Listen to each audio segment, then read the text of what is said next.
2019 is almost in the books, but we want to leave on a high note and a very happy new year to start 2020. And we're going to do that on the PreSnap. It starts right now.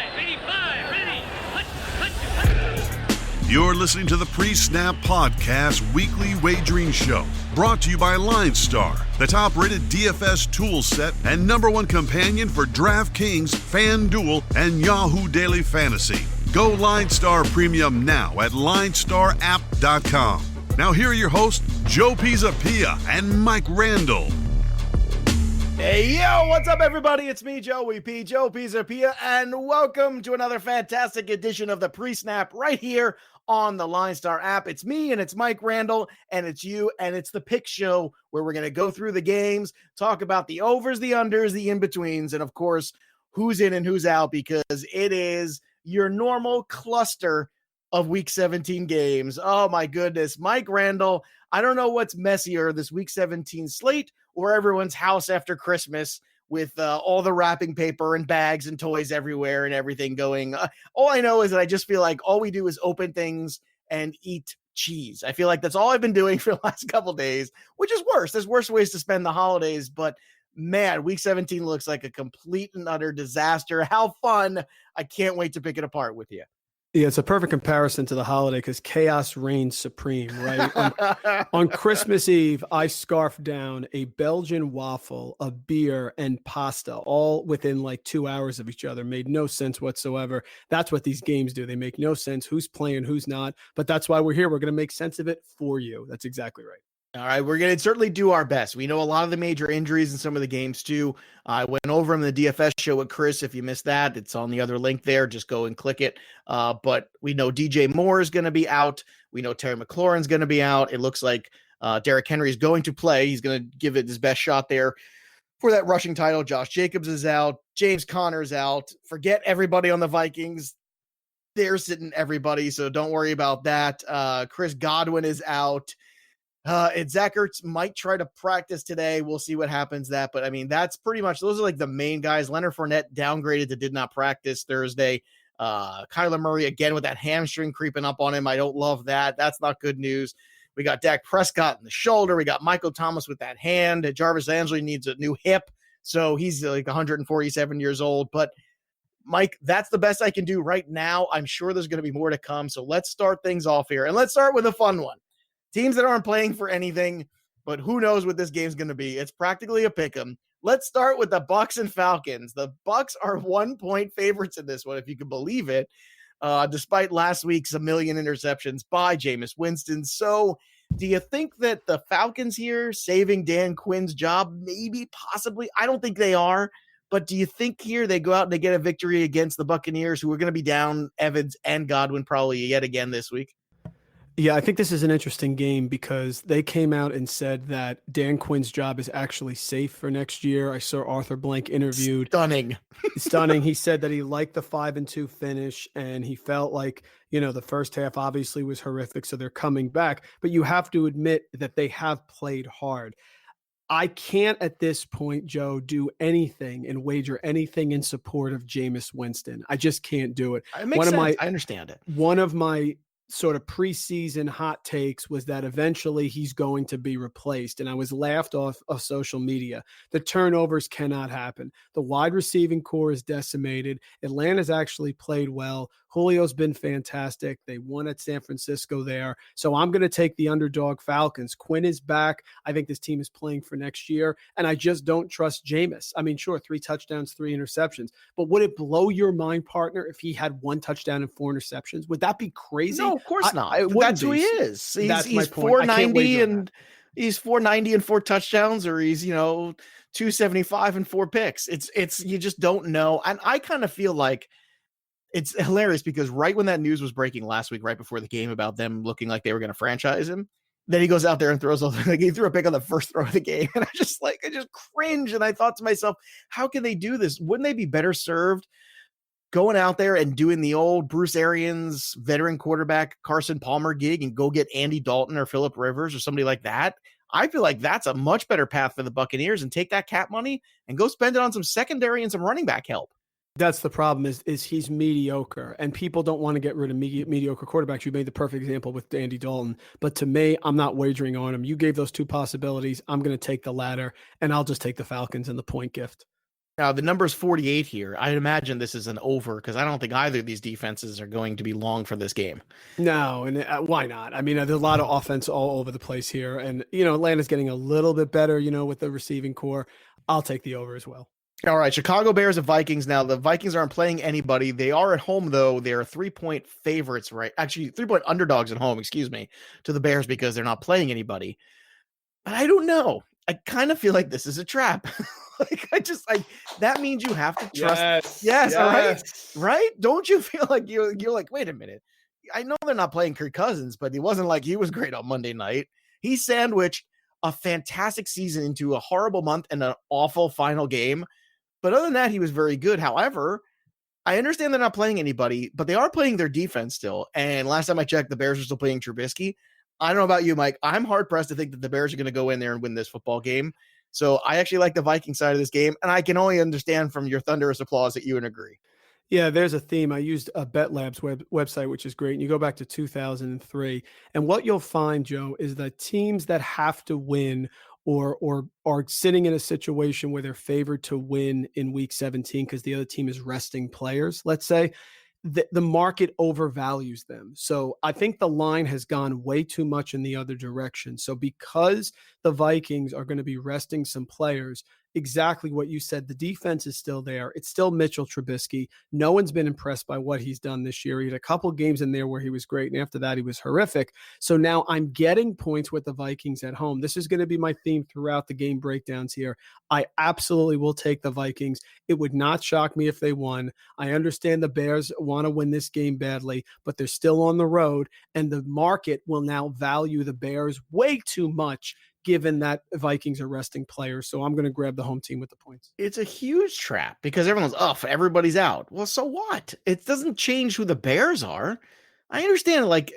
I also think it's a tough place to play, and that's the part of the equation that nobody seems to care about. That is not an easy building. I understand the Green Bay won that football game, but as bad as Kirk Cousins played, they still it was still basically a push at halftime. It was not a great Green Bay Packer glorious win, as far as I'm concerned there. So I don't know. I don't understand that at all. All right, let's move on here to the next one, and let's go with the Cleveland Browns at Cincinnati Bengals. The Bengals can win a game now and still have the number one spot. So they've locked that up no matter what. So I kind of feel like they will. I feel like, why not, right? Let's go win. What better way to end the note of a season for the Cleveland Browns with a loss on the road to the 1-win Cincinnati Bengals? That just feels right. I don't know why. It just feels like a good story to me. I kind of want to go with the story. I'm going to take the Bengals side of this one. Am I crazy? Have I hit the eggnog too hard? Given your trip there over the break, this is going to be a battle royale at the end when we do our upset specials. I, again, agree with you. There are a lot of great teaser spots, Joe, this week. I mean, you could tease this game and get 8.5 with the Bengals at home. The Browns are a dumpster fire. I think they've quit on Freddie Kitchens. They had a chance. By the way, if they could have sacked up and beaten the Ravens there, they could have actually made the playoffs. They could be in the Raiders-like situation where the Raiders, if a couple things break right, make the playoffs. Love the Bengals. They have the number 1 seed. This is a rivalry game. Sam Weiss, you don't live in Cleveland, live in Cincinnati, yada, yada. I will take the Bengals at home to win outright, and I think the points are a gift. I agree. I think the Browns are done. That's one of the great moments. You're not from Cleveland. That is great. You don't get that anymore. Can you imagine a coach getting on now a microphone and saying something like that? It never happened. 2 weeks. Yeah. Oh, I can't say that kind of stuff. Come on, it's fun. 43.5 is the number that this one I don't have a beat for, so I'm going to run away from this one. Do you have a feeling about this? Yeah, I'll take the over. Honestly, another over. I'm going to ride Joe Mixon. Because he's been on fire. He's a guy. Yeah, last week he was sick. It wasn't up to him. Last week he wasn't. Exactly right. It wasn't on. Yeah, it'll be fine this week. I agree, and you can attack this Browns defense on the ground. Their pass defense hasn't been as great. I like him at home. Yeah, I'll take the over. I think some points are going to be scored here. All right, Green Bay Packers are going to travel to Detroit. Packers are a huge favorite in there, 12.5. That's a huge number here for a Packers offense. Jamal Williams isn't going to play in this game. Not that he's a huge factor, but they have Devontae Adams and they have Aaron Jones. That's it. That is it. They have the 2 weapons. Now, that's more than some other teams have. but I wouldn't use the word prolific with the Packers offense this year. That the game against the Giants was the one game where they kind of looked like that. Other than that, it's been pretty much, for the most part, grinded out Packer kind of things. I don't love the Lions, but I don't know, Mike. 12.5 seems like a big number to me. Do you think the Lions can backdoor cover this one, or you think it's actually a Packer blowout? Yeah, I actually think this one's a Packer blowout, which goes against what I'm going to say for most of these games, because do you know, I looked this up. Aaron Rodgers in Detroit, the last 3 times he's played there, he's getting like 35 fantasy points per game, Wow. 338 yards, 3 touchdowns. He toasts the Lions. And again, this one's different. The Packers actually have a lot to play for. They want that week off. And they could actually get the 1 seed if later in the day Seattle beats San Francisco, right? Because San Francisco is a tiebreaker. So this one, because it's Rodgers, I agree with everything you said, but it's the Lions. We're still dealing with backup quarterbacks there. It's not Stafford, of course. I am going to take the Packers to cover. It's a lot. It's a lot in intra-divisional game, but I think he goes right down the field and scores a touchdown right away. So now we're only talking about 5. So I'll take the Packers. I'll give the points because they need this one badly. All right, so 43 is the number. So can the Packers do enough on their own to basically drag this number? Yeah, is that 43? Is that the team total for Green Bay, or is that the total for the game? That's the over-under there. Yeah, well, I mean, hey, you're awful confident. I am not. This Packer team is, I'll tell you, I mean, watching them again on Monday night, too. Just watching, I watched Devontae Adams drop a touchdown. It wasn't a great throw. I don't know, man. It's just, this is not the old Packer Aaron Rodgers running around making these highlight reel things. It's just not that anymore. It's not what this offense is. I think they're going to win this game easily. I just don't think it's necessarily a score fest. I'm going to go under on this one. I don't think the Lions are in a spot, and I just don't believe the Packers are going to be as prolific as everybody else thinks. So this one feels like a 24-10 kind of a game to me. Like they're going to be in control, but I just don't see it being like a crazy, oh my God, it's going to just blow them out. It's really just based on Blau. That's really what it comes down to for me. If this had Stafford, there's no discussion. I could just see Blau doing a couple turnovers there. And, you're fair. I mean, listen, Slays could cover Adams and nullify him. I get it. To me, I see the Packers definitely winning this game. And so I'll push it a little higher than I probably would like. I'd love to give 9, but I'll give the 12. Yep. All right. 12.5, by the way, now. Not just 12. I'll give the hook. All right. Look at you. Look at you. Just like Rocky.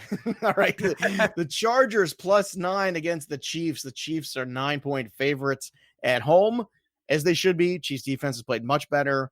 I think this is a good game for the Chiefs here. I think that between Mahomes starting to get confident again, him starting to get right, the defense playing better, I think this is a smash game for me, the Chiefs, on the Chargers rather. So give me the Chiefs in the 9. I actually think that this is one they're going to win by more than 10. I feel pretty confident about that. Do you think the Chargers are going to make this one closer? Because I don't.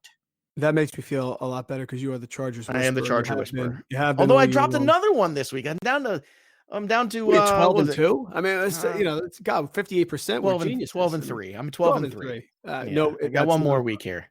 I want to get the 13 wins. 80%, my friend. Take that and run. I got a first round bye in the playoffs. That's all I know. Yeah, Chargers. That's what I get. I'm going to take the Chiefs also. I know this is Rivers, and when he's a favorite at home like last week, he does terribly, and now he's on the road. This could be his last game for the Chargers here, so maybe he rallies the troops a little. But the Chiefs' pass defense has been really, really solid. So it's Mike Williams, it's Keenan Allen. Melvin Gordon's been terrible. I get it, but I think Rivers is good for a couple turnovers. The Chiefs want this game. They want to win this game, of course. I'm going to take Kansas City. I'll give the points. I'm with you. All right. The number for this one is 45.5. This is tricky because again, I really like that Chiefs defense. So what's the score for you in this one in your mind? Like where do you see the Chargers and Chiefs laying out here? You think they can get over this, the 45.5? Because this is another one of these overs. No, I kind of like the under. I mean, 24-17, 24-17, 24-13, somewhere in there, 27. Mm-hmm. It's to me, it's right there, but I would lean the under for that reason. I think the Chiefs defense really shows up. And once the Chiefs get a lead here, I think Reed's going to be a little careful. He's not going to want to get anybody injured. So I'll take the under in this one barely. I will. All right. Miami Dolphins are going to travel to New England. New England is 16-point favorites in this one. Now, they were huge favorites the first time these two teams faced off, and it started off a little shaky, and then eventually the Patriots covered it, but it was a little shaky at first, if everybody recalls. But I don't know, man. I feel like, the Patriots need this football game. It's at home. I think they want a commanding victory here. I think they want to do this. I just think the Dolphins are going to be completely outclassed in terms of personnel. So 16 is a big number. I don't know, Mike. I kind of feel like you should take the Dolphins in this one just because 16 is so huge. It's just enormous. Wow. If you don't like that, then just tease it. I did that with one of my bets. I just tease it down a little bit. The Patriots are going to win this game. They're not going to blow that week off. If they lose, Because they're another team like Aaron Rodgers and the Packers. They're just not prolific enough on offense for a 16, not at this stage. Maybe they were when they had Antonio Brown and the last time they faced them. Okay.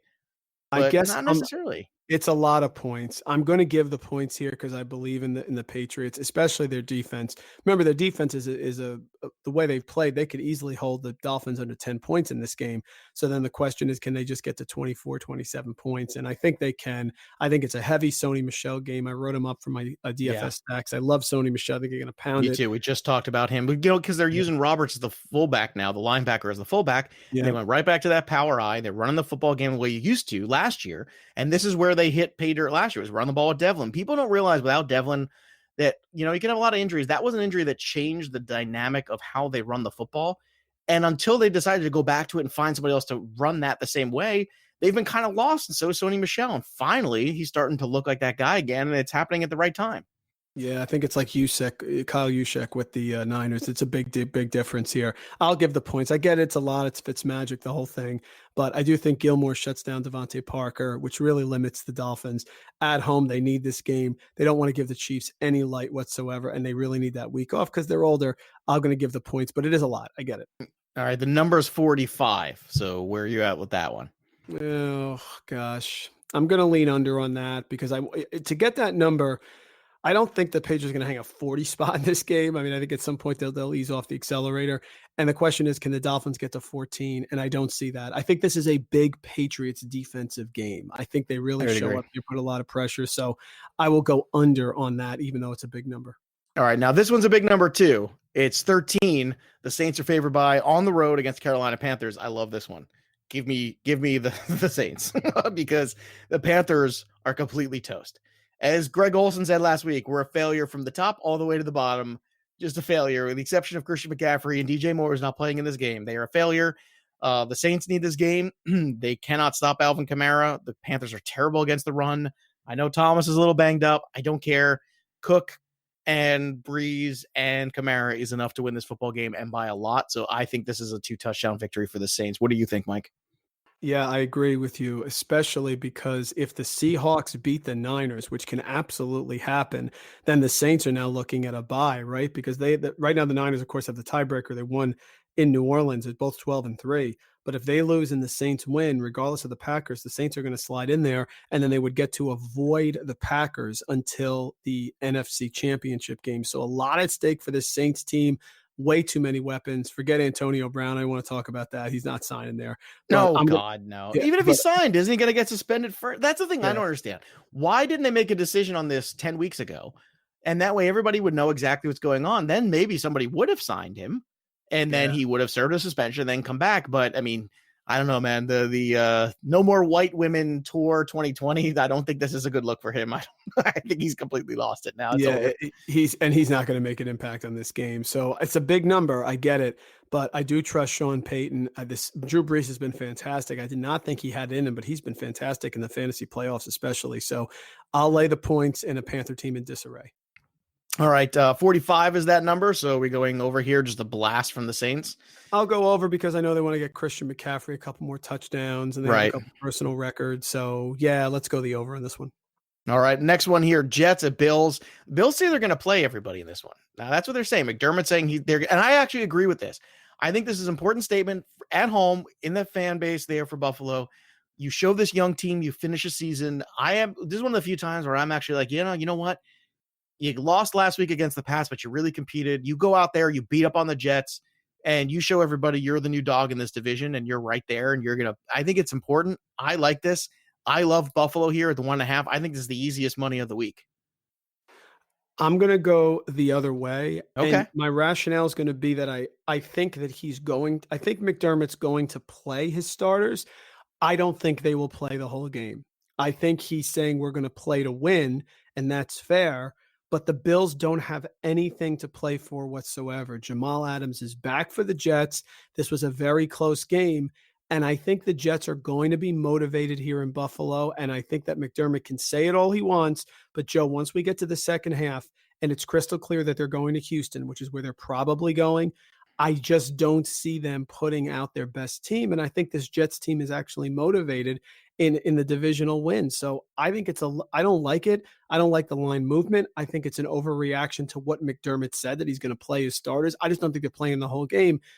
Give me a second half win for the Jets, at least keeping it very, very close. This is another game that I tease. You tease this game and the Patriots there, I think it's a nice situation. Yeah, I'm going to stick with the Bills here. I don't trust Adam Gase. If this was in New York, I would actually agree with you. That's certainly fair. Adam Gase is a hot mess. And on top of that, I don't trust the Jets on the road in this one against that Buffalo defense, because that Buffalo defense ain't sitting. And this is another one where I think they can win this game just on defense. I really do. And that's where I'm at. I think Le'Veon Bell is like, I'm done. I'm over it. I'm not going to be a Jet. This is one where I'm not going to blame Le'Veon Bell. I'm not blaming the player. The player said all the right things, did everything right, came to a situation where they thought that he wanted him. Then the coach came out publicly, said, I don't want this guy. And man, he still was a good soldier pretty much for most of the year until this end here where he's playing, he's going out bowling when he's got the flu, quote unquote, and all this stuff. So, hey, he did the best he could. And at the end, he's like, all right, you don't care, whatever, I'm done. He showed up for the Steeler game. That was it. Now it's done. It's over. Arizona Cardinals. Oh, wait, did we do the 36.5? No, we did not. 36.5. Jets, Bills. What side you want? I'll take the lower side. I'll take the under for the reasons. I do think the Bills defense shows up, but I also think the Jets run defense is legit. And I just don't see a Bills team that eventually is going to tap out to get ready for the playoffs, making enough plays against that Jets secondary. I'll lean the under. I'm gonna lean the under too, but it's just a different narrative of why. So we're gonna split on that one. Usually we see eye to eye. We're gonna split on that one. That'll be a fun one for us to watch. Arizona Cardinals at Rams. God help us all. The Rams are a 5.5 point favorite in this one. It seems like McVay's gonna pull guys in this because they just, they're out of it basically anyway. So what's the point? They have all these different things. Plus, by the time you get to 4:00, you're going to have some clarity on some of these other situations. So I don't know, man, with the gamey hamstring from Kyler Murray to the complete cluster that is the Rams, I'm out on this one. I got nothing. Mike, do you have any ideas on this one? Because I don't like it at all. It's very tough because of the Kyler Murray situation. If I had to choose, I'm going to take the Rams at home with the defense making a couple plays there. I mean, it's been the Kenyon Drake show, and that's really what you're betting on. This is a Jenga puzzle. No Kyler. How can you bet on the Cardinals if Kyler Murray's not 100%? That's my question. So weird game. It's one of those where you have to see how the prior games go in order to assess how they're going to play. I would take the Rams at home, but it's very iffy. It's very dependent on what happens. So this is a wait and see for me. Over under 45.5 on this one, Mike. Oh, stay away. It's just, I have no read on what they need, who's going to play. This could easily be a smash spot for the Rams in a lot of ways, but you can't trust McVay. He never plays anyone in the preseason, and the Rams look terrible then. So it depends on who he puts out there. I don't love the Colts on the road here. This 3.5 point favorite for them. Jacksonville's so bad. And this is another one. It's very difficult to gauge because I like Marlon Mack. That's the one piece. It looks like Fournette might not play in this game potentially too. If Fournette doesn't play in this game, I'm good with the Colts because I think they'll run the ball at Marlon Mack down their throats, and that'll be it. That'll be the day. And that'll be enough to win this football game for them. And I think they can get it by the 3.5. But I don't know, man. This is another one where I don't love this game. I don't love this line. If it were 1, I'd feel better about it. But the 3, okay. Then they go to 3.5. I'm out. This one I'm okay with because of Frank Reich. I think it's important to him. He did it with smoke and mirrors. Then Brissett comes, of course, and he does a nice job, but he gets injured. Everything changes. So I'm okay with this. I think Jacksonville's quit. No Tom Coughlin anymore. Maybe no Leonard Fournette. We're still dealing with injuries on the wide receiving core. Dede Westbrook, preseason bust for me. So I think the Jaguars have quit. I like a better coached, a more disciplined Colts team to really try to finish off here. I think they could be 8-8 if they win this game, right? If they were in Indianapolis, I would absolutely 100% be on board. The fact that they're on the road it makes me a little bit concerned. If Fournette doesn't play, I'm good with a 3.5 for the Colts. Okay. But if he does, I'm out. I'm just not going near this game. 41.5 is the number here. I would venture to say under, right? This seems like underwhelming on all sides. Yeah, underwhelming because you don't expect the offense, especially Jacksonville's offense has been terrible. All right. Next, Oakland Raiders, Denver Broncos, another game that Oakland could backdoor in the playoffs, right? But Josh Jacobs is not going to be playing. They need a couple things to happen for them. Not impossible things. I think the Titans have to lose and a couple other teams have to win. It's some kind of, it's not like an impossible scenario, but it's someone you go, well, it's not it's not crazy, but I don't know. I think Denver's a tough assignment there. Defense has played very well. Denver's favored by 3.5. Do you think that they can actually put up that 3.5 there and cover this? I think they can. This is a Raiders team that got blitzed at the Jets on the road. I know that they have a lot to play for here, but this goes back to that theory I said at the beginning of the podcast here. Denver at home. It's a rivalry game. Drew Lock has played better. The Raiders defense has been putrid. Lindsey should be able to run all over them. Nice job by John Gruden this year. Did a better job than I thought he would. But I'm not at the point where I'm trusting the Raiders on the road here, even in a game they have to win. I think the market is overvalued.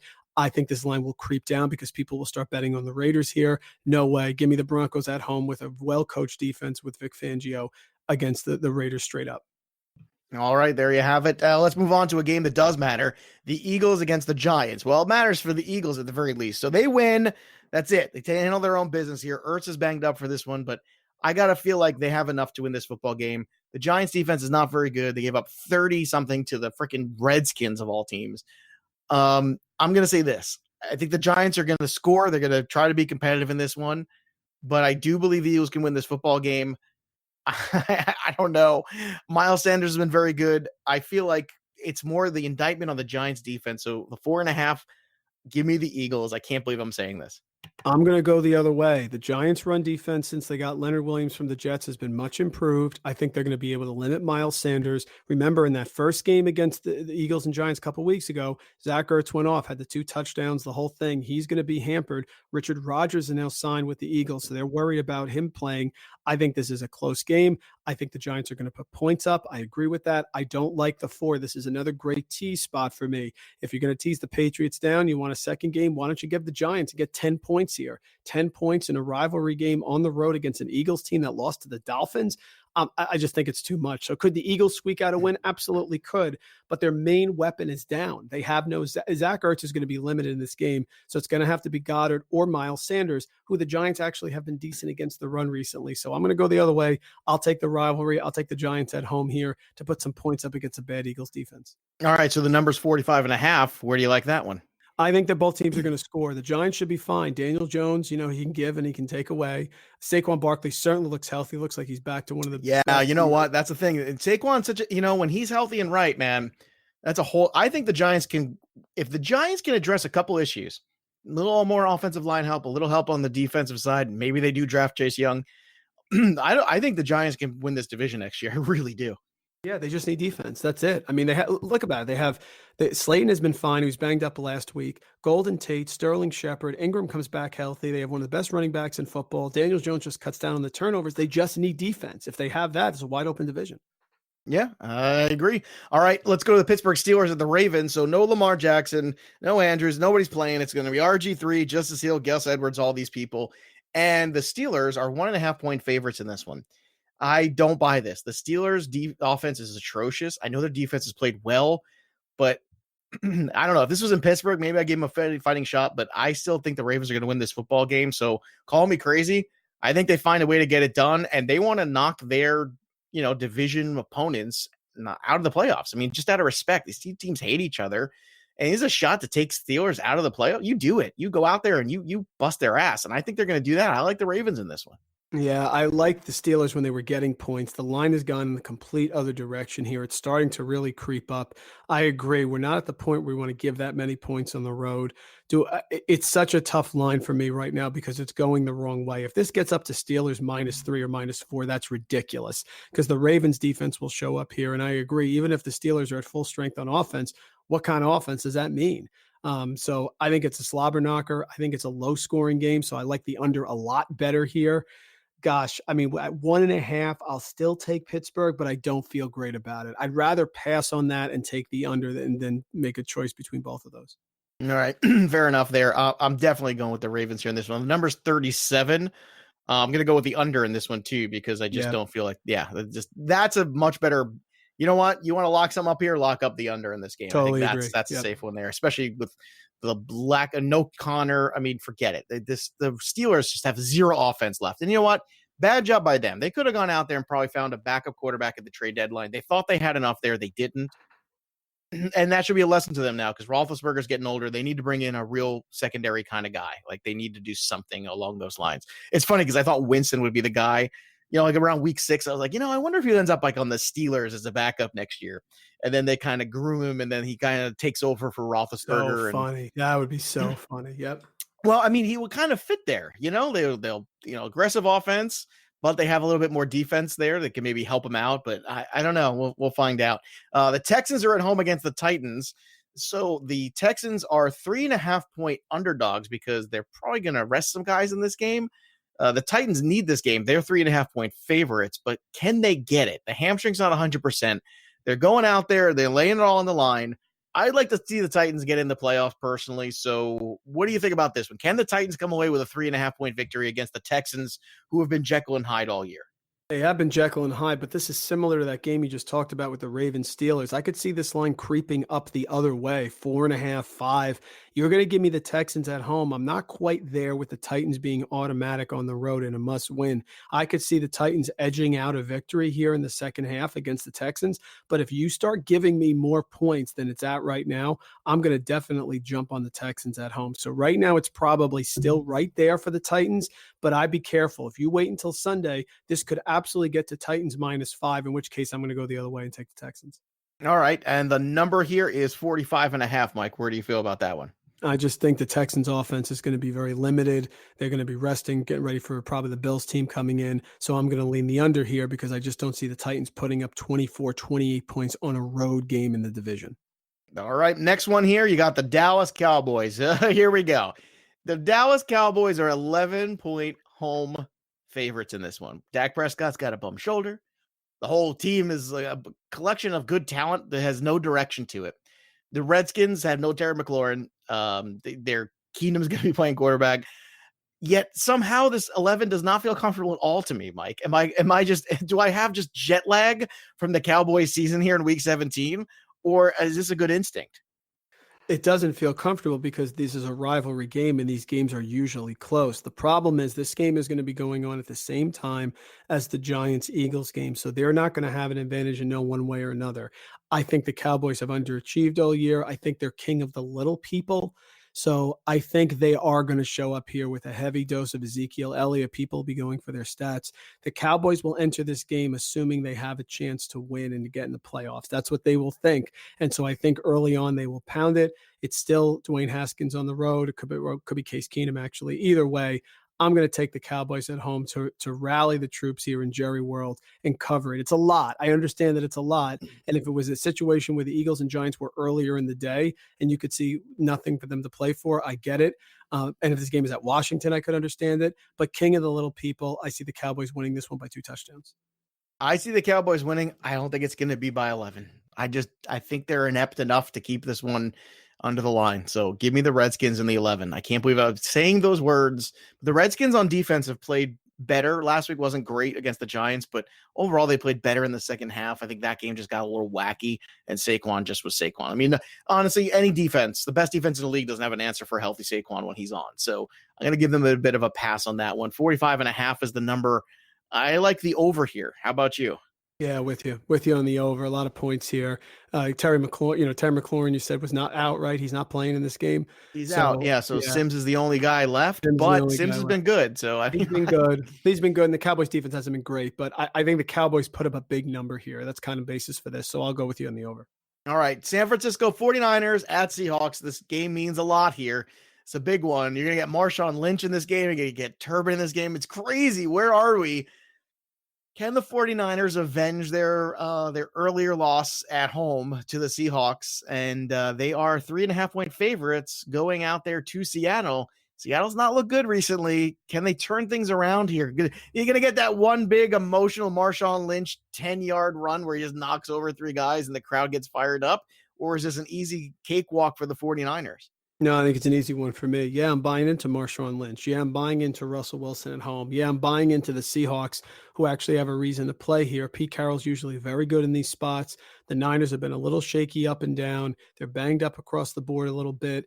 limping into the playoffs. They've overachieved. I get that. But no, I like the home team here. Anytime you're going to have a home team with a reason to play, getting points in an interdivision game, I'm going to grab it. If this was 5 weeks ago and Seattle was getting these points, I think people would say, oh, I'll grab them. So I'll take them here. I know it's week 17, but I will take the points. I'll take the Russell Wilson doing what he does. I will gladly grab this one. This is another one you can tease. Yeah, I would agree with you there. 47 is the number here. I guess you're thinking over, right? Don't you think this is going to be a little bit of a, of like, hey, we're just going to go and let it all hang out. It's week 17 and attack it? Especially when the Niners can't stop the Falcons at home. I mean, if they can't stop the Falcons offense at home in a game that they really could have locked everything up in, absolutely. I'm going to take Seattle, and I'm going to take the over here. You could tease this. Imagine this, Joe. You get 9.5 points at Seattle. Really? I know it's called a teaser for a reason. I understand that. But 9.5 points with Seattle at home, I think that's a no-brainer. All right, there you have it. So that's your week 17. And it's been a fun season here for us on the Pick Show. And I want to thank again everybody at LineStar, Dan and Eric, for providing us this platform to come out. I want to thank everybody who's listened all season long to the shows with myself and Chris in the NFL, and of course with Mike as well in this Pick Show. It's been a fun time. Mike Randle, I want to thank you, my friend. It has been so fun. I'm so glad, we met this past summer for the first time in that Flex League together. We had a good time at the draft. A couple weeks later, I said, hey, why don't you come on board for this show? You hopped on the train, and I'm so glad you did, because it's been nothing but fun. And again, before you do the upset special, I just want to make sure before we go out on that note that I want to thank you, my co-host, for bringing some great information, some great stats, and some great entertainment to the program here. Oh, Joe, I got to thank you for the invite, man. This has been fantastic. And congratulations to you on your Flex League championship. You were too modest there.